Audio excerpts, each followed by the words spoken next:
Si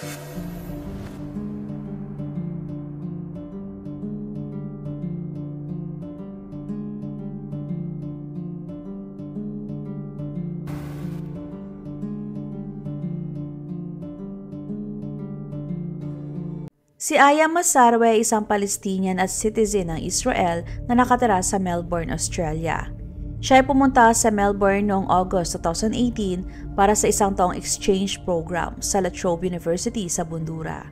Pero bago niyan, si Aya ay nag-aaral sa University in Shanghai sa China. Siya ay isang international student ng major ay English at Chinese. Seryoso si Aya sa kanyang pag-aaral at ang exchange program sa Australia ay para pagbutihin niya ang kanyang English. Noong nasa Australia na si Aya, in-explore niya ang mga lugar at sinubukan ang mga bagong bagay at nagkaroon din siya ng maraming kaibigan. Sobrang excited si Aya at gustong-gusto niya ang bagong karanasan. Pwede naman sana niyang piliin ang New York para sa exchange program pero mas gusto niya sa Australia dahil para sa kanya mas kalmado, kaaya-aya at ligtas ang Australia. Matalino si Aya at marami siyang alam na lingwahe, gaya na lamang ng Arabic, Hebrew at Mandarin. Gayunpaman dahil medyo hirap siya sa salitang Ingles kaya naman nag-aral siya para maging fluent. Malapit si Aya sa kanyang pamilya at kahit na malayo siya sa kanila, sinisigurado naman nila na araw-araw sila nag-uusap. Katunayan na excited pa ang kanyang pamilya na bisitahin si Aya sa Australia. Noong January 16, 2019, Miyerkules, lumabas si Aya para makipagkita sa mga kaibigan at sila'y dumalo sa isang comedy show sa northern part ng Melbourne. Pagkatapos ng show, isa sa kanyang kaibigan ay sinamahan siya na maglakad papuntang Bourke Street kung saan siya sasakay ng train papunta sa kanyang apartment. Nakasakay si Aya at nakarating badang hating gabi na. Tumawid si Aya sa kalsada at naglakad sa main drive malapit sa Polaris Shopping Center sa Bundura. Habang nasa rotang ito, tinawagan niya ang kanyang kapatid na babae na si Ruba. Madalas na ginagawa yun ni Aya lalo pa at pauwi siya ng gabi at mag-isa. Dahil pakiramdam niya ay mas ligtas siya pag may kausap. Ngunit nung sinagot ni Ruba, ang tanging narinig na lamang niya sa kabilang linya ay ang malakas na sigaw ni Aya. At narinig niya si Aya na nagsalita na, "Bakit mo ako sinusundan? Sira ulo ka ba?" Pero sa salitang Arabic. Kasunod nun ay narinig niya ang tunog na parang may pinukpok ng makailang beses at narinig din niya ang mga tunog ng sasakyan. Biglang kinabahan si Ruba kaya naman tinawagan niya ang isa pa nilang kapatid na babae na sa mga oras na yon ay nakatira sa China. Tinawagan ng magkapatid si Aya at minessage pero hindi nito sinasagot ang kanilang mga tawag at text. Doon na sila nagdesisyon na kontakin ang Australian Police. Sa kasunod na araw bandang alas 6 ng umaga, isang lalaki na naglalakad papuntang trabaho ang nakakita ng katawan ng isang babae sa likod ng bakod na malapit sa train station. At ang babaeng natagpuan ay si Aya. Siya ay nakita mga 328 feet mula sa lugar kung saan siya bumaba at mga 1.2 miles ang layo mula sa kanyang apartment. Kaagad na tumawag ng pulis ang lalaki at doon kinumpirma nila na homicide ang nangyari kay Aya. May mga sugat sa ulo si Aya at may mga paso sa kanyang katawan at siya ay pinagsamantalahan din ng suspect. Nagulat ang mga lokal na naninirahan sa lugar dahil sa brutal na pagpatay kay Aya. Sobra silang natakot sa nangyari dahil para sa kanila hindi rin sila ligtas kung sakali. Pinaalam sa pamilya ni Aya ang nangyari at kaagad na dumating ang kanyang ama na si Said para kilalanin ang katawan. At tinulungan ng Israeli Embassy ang pamilya para madala nila ang katawan ni Aya sa Arab-Israeli city ng Baka al-Gharbiya, north ng Tel Aviv. Pagkarating ng katawan ni Aya sa syudad, libo-libong katao nag-aantay at sumunod din sila papuntang moske. Ang mga shops at paaralan ay nagsara din noong araw na yon para makapunta ang mga gustong pumunta sa moske. Si Aya isang award-winning na estudyante at ang mga bata mula din sa kanyang dating paaralan ay nagdala ng mga banners na may nakasulat tungkol sa violence against women. Sa panahon ng imbestigasyon, nakakita ang mga pulis ng itim na sombrero at dugo ang t-shirt sa lugar na may layong 100 meters mula sa kung saan natagpuan ang katawan ni Aya. Nakakita din sila ng metal bar na may mga dugo at lata ng aerosol. Hinala ng mga pulis na mga bagay na yon ay maaari nagmula sa salarin. Kaya naman nagdesisyon sila na ipaanalisa ang mga ito. Kalaunan na nakumpirma na ang dugo mula sa t-shirt at sa metal bar ay parehong nagmula kay Aya. Sinuri ng mga pulis ang lahat ng security camera footage mula sa rotang dinaanan ni Aya. Kinausap din nila ang mga taong nasa malapit sa lugar kung saan natagpuan at nangyaring krimen, at nireview ang mga listahan ng mga kriminal na nakatira sa lugar. Para sa mga detectives, random ang nangyari pag-atake kay Aya at naniniwala sila na wala sa mga nakakakilala sa kanya ang responsable sa krimen. Maaaring isang tao lamang ang napadaan at nakakuha ng pagkakataon ang nakagawa ng kalupitan. Makalipas ang 2 araw, inaresto ng mga pulis ang 21-year-old na lalaki na nagngangalang Cody Herman. Na-identify siya ng mga pulis dahil nakuhanan siya sa security cameras sa Polaris Shopping Center. Pagkatapos noon, ang 2 bagay na nakita malapit sa pinangyarihan ng krimen ay pinadala din para maanalisa at malink sa kanya. Noong una ito manggi si Cody at sinabi na wala siyang ginawa sa kahit sino. Pero makalipas lamang ilang araw ay inamin niya ang ginawang krimen. Si Cody ay nagmula sa Aboriginal descent. Sa mga hindi nakakaalam, ang Aboriginal descent ay tumutukoy sa mga katutubong tao ng Australia. Mula bata pa lang si Cody ay pasaway na ito. 6 na buwan pa lamang si Cody ay nakakaubos na ito ng isang bote ng alak dahil pinapainom sa kanya ng mga kamag-anak. Noong ng 1 taon, inabandon na siya ng kanyang ina na isa ring adik at saka pina-adopt. 3 taon si Cody nung inireport din ng mga kapitbahay ang pamilya nag-adapt sa kanya dahil sa madalas na pag-away at paggamit ng pinagbabawal na gamot. Dahil sa lahat ng family issues at kababayaan, dumanas din si Cody ng malalang sakit sa balat. Ipina-adapt ulit si Cody sa isang babae matapos makulong ng unang pamilya na nag-adapt sa kanya. Pero doon na rin nagsimula ang kakaibang ugali ni Cody at ayaw din niya na makipaglaro o makipag-usap sa ibang bata. May isang pagkakataon pa nga na kinagat at sinuntok niya ang isang kaklase. Kaya naman hiniwalay siya sa mga kaklase. Bagong paglilitis, nagsagawa pa ng vigil at nagrally pa ang mga tao sa State Parliament sa Central Melbourne at nanatili sila doon ng ilang oras. Sa pinangyarihan ng krimen ay minag-alay din ng mga bulaklak, notes at dasal para kay Aya. Dahil umamin si Cody sa ginawang krimen at narating ang deal kasamang prosecution, kaya naman na-dismiss ang jury. Pero kinakailangan niya na magpakita para sa documentation. Sa korte ay nakasad na hindi magkakilala sina Aya at Cody, pero nakita niya si Aya na dumaan sa lugar kung saan niya ito inatake. Madalas sa lugar na yon si Cody, kaya naman ilang beses din niya nakikita si Aya na dumadaan sa lugar. Nalaman din na sinusundan ni Cody si Aya at hindi yun napapansin dati ng babae. Pero hindi nagtagumpay si Cody dahil may mga dumadaan na tao ng mga oras na yon, kaya naman hindi na niya tinuloy ang plano.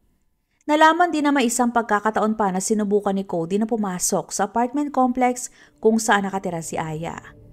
Ayon sa testimony ng mga kapitbahay, nilapitan ni Cody ang ibang residente para sabihin na nawawala ang kanyang susi at kailangan niya ng tulong para makapasok sa kanyang apartment. Malakas ang kutob ng mga residente na hindi totoo ang sinasabi ni Cody, kaya naman inimungkahi nila na kontakin niya ang manager ng building. Nangyari yon ilang araw lamang bago ang krimen. Kasunod noon ay nakikita ulit siya ng mga residente na paikot-ikot sa labas ng complex. Ang lahat ng indikasyon ay nagmumungkahi na sinusundan ni Cody si Aya at determinado ito na gawin ang krimen. Sa korte, nagpresenta ang prosecution ng 2 social media profiles ng pag-aari ni Cody.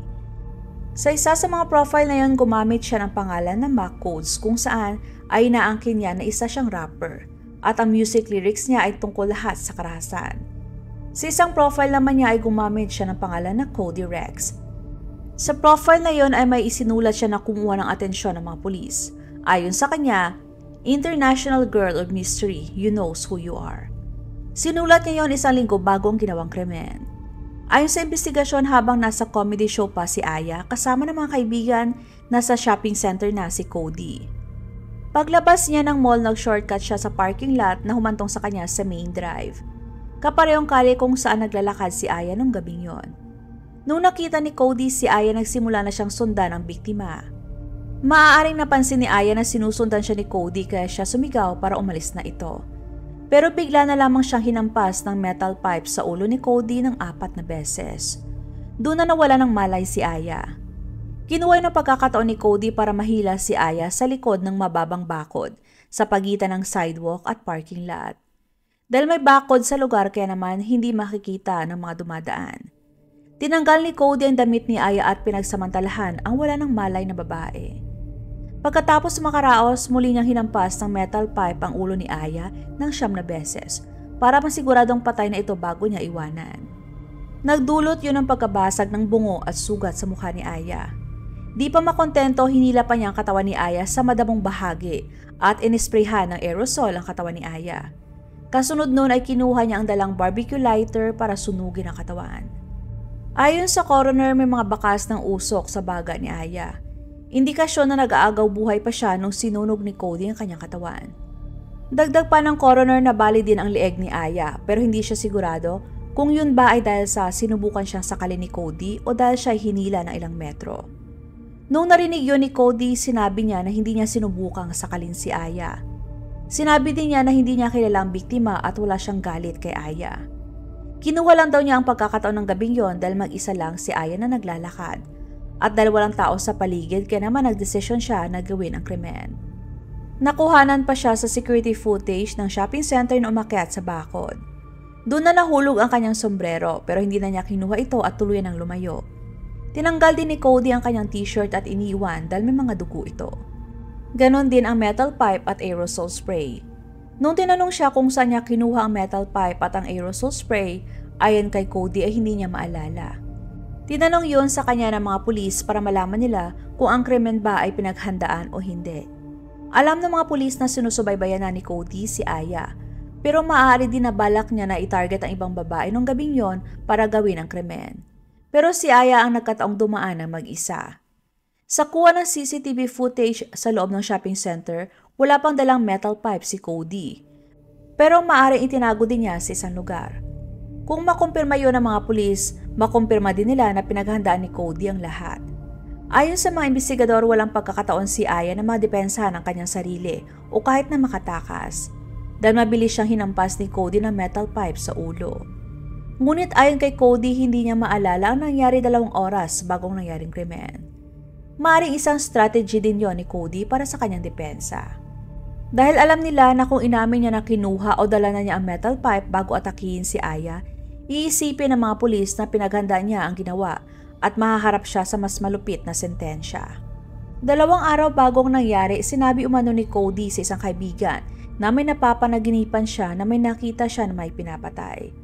Walang trabaho si Cody at nabubuhay lamang siya dahil sa tulong ng gobyerno at ang perang yon ay sapat lamang sa kanya para makasurvive sa pang-araw-araw. Kung nauubusan man siya ng pera ay nagnanakaw din siya sa mga convenience store. Humili ang defense na bigyan ng konsiderasyon si Cody dahil sa kabila ng pagiging addict nito ay wala naman siyang history ng pananakit o record na may ginawa siyang krimen. Sinabi din ng abogado na hindi healthy ang lifestyle ni Cody at madalas nasa impluwensya ito ng ipinagbabawal na gamot. Para sa abogado, ang pagkalulong sa droga ay ang siya naging dahilan kaya nakagawa ng krimen si Cody. Ayon sa forensic psychiatrist na nag-assess kay Cody, siya ay may malalang personality disorder at may matinding galit sa mga babae. Sa panahon ng evaluation, inamin ni Cody na dati pa lang ay nagkakaroon na siya ng marahas na pag-iisip tungkol sa mga babae. Humingi ng leniency ang abogado ni Cody dahil ayon sa kanya, nagpapakita sa psychiatric report ni Cody na meron siyang sakit sa pag-iisip. Dagdag pa niya na ang kakulangan sa suporta mula sa pagkabata ni Cody ay ang siya ring dahilan kaya hindi naging maayos ang kanyang pananaw sa buhay. Gumawa pa ng sulat si Cody para sa ama ni Aya at sinabi sa kanyang abogado na basahin ito ng malakas sa korte. Humihingi ng kapatawaran si Cody sa ama ni Aya sa ginawa nito. Hindi makatarungan ang ginawa ni Cody kay Aya kaya naman hiling ng prosecution na hindi nararapat na mabigyan ng leniency si Cody sa anumang kadahilanan. Nag-request pa ang prosecution na bigyan ng maximum sentence sa Australia si Cody at yun ay life imprisonment. Nagbigay din ng napaka-emosyonal na testimony ang pamilya ni Aya. Ipinahayag nila ang walang kasing sakit na nararamdaman nila sa nangyari sa pinakamamahal nilang si Aya. Ibinahagi din ni Ruba ang sakit at hirap na naramdaman nung narinig ang kapatid sa kabilang linya ng telepono na sumisigaw at ang tunog ng paghampas sa ulo nito. Sakit na naririnig niya sa huling pagkakataon ng boses ng kanyang kapatid pero wala siyang magawa. Dagdag pa ni Ruba, hindi niya ma-imagine kung ano nararamdaman ni Aya noong mga oras na yon. Binigyan din ng judge na nag-preside sa kaso na ang mga babae ay dapat may karapatan na maglakad ng mag-isa ng walang takot na violenting atakihin ng kahit sino. Sinabi din niya na maliit ang katawan ni Aya, hindi handa at walang pagkakataon na madepensahan ang kanyang sarili. Pagkatapos ng 3 araw na pagdinig, napatunayang guilty si Cody sa lahat ng kaso na isinampa sa kanya at siya ay sinentensya ng 36 years na pagkakakulong na may posibleng parole pagkatapos ng 30 years. 2 taon pagkatapos ng paglilitis, bumalik sa Australia ang ama ni Aya para magtatag ng scholarship sa alaala ng anak, na naglalayo na makatulong sa mga estudyante na nangangailangan ng pinansyal na suporta. Ang proyekto ay ginawa kasama ng Rusana, isang Australian organization na sumusuporta sa mga batang Israelis at Palestinians na interesado na mag-aral ng medicine para maging doktor sa Israel.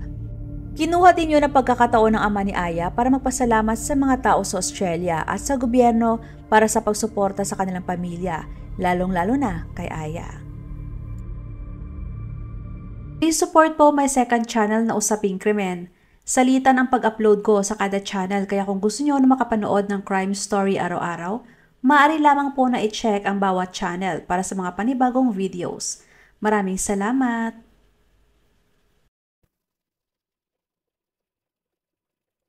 Huwag mag-atubiling ibahagi inyong mga saloobin at komento. And please huwag kalimutang mag-like and subscribe sa aking channel kung hindi mo pa nagagawa.